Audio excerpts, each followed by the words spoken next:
sekalian, bagaimana kabarnya? Saya luar biasa kan? Saya harap anak-anak sekalian sehat selalu ya, jauh dari namanya COVID-19 ya. Sebelum memasuki materi pelajaran, ada baiknya kita membuat yayal dulu ya.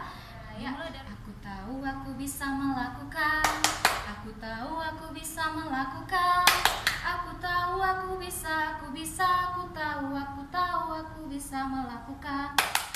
Masuki materi pelajaran ekonomi, yaitu tentang hukum permintaan dan hukum penawaran. Adik pernah nggak membayangkan atau mengerti nggak arti hukum permintaan dan penawaran? Apa sih maksudnya? Nah, untuk memasuki materi ini, kita harus mengetahui dulu apa arti itu pasar. Pasar adalah suatu tempat di mana antara si penjual dan si pembeli untuk melakukan transaksi tersebut, antara barang atau jasa. Jadi, pasar ini merupakan pertemuan yang dimana adanya permintaan dan penawaran. Melihat kenapa sih harga barang ini, harga bakso ini harga 12.000, harga pakaian harga 60.000, harga tiket untuk ke bioskop harganya 100.000. Nah, dari sekian banyak faktor harga, maka kita dapat memilih yaitu tentang hukum permintaan dan hukum penawaran. Adik-adik itu adalah sejumlah barang atau jasa yang diperjualbelikan atau yang dibutuhkan oleh pelanggan untuk memenuhi kebutuhan. Nah, sedangkan kebutuhan hukum penawaran yaitu jumlah barang atau jasa yang tersedia di pasar. Nah, jadi apa maksudnya itu, Ibu? Berikan contoh dari hukum permintaan dan penawaran. Bisa dibayangkan ada seorang pengusaha kedai susu. Nah, awal-awalnya Anda memperhitungkan biaya ongkos atau keuntungan Anda, harga 5.000. Nah, kemudian mulai dari tingkat SD sampai SMA bahkan yang lansia, itu laku Anda jual produk susu tersebut. Nah, kemudian ada seorang pemuda ingin membeli produk Anda tersebut tetapi harganya atau barangnya sudah habis.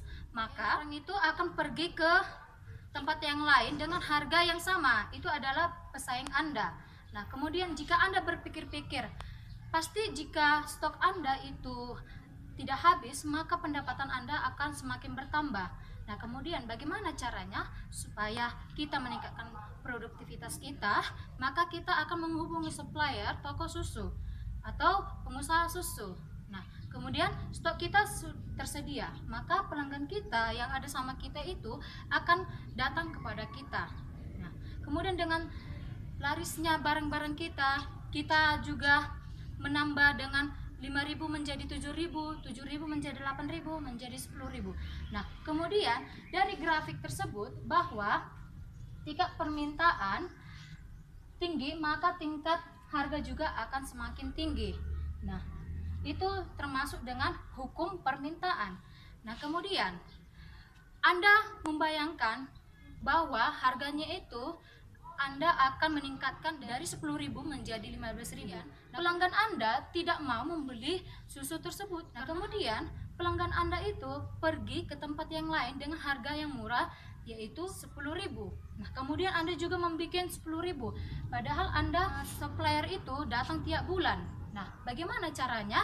Ya, kita harus membuat harganya itu semakin turun. Orang mereka semakin bertambah atau semakin menurun harganya, tetapi kita akan semakin menurun juga supaya harga barang kita ini laku.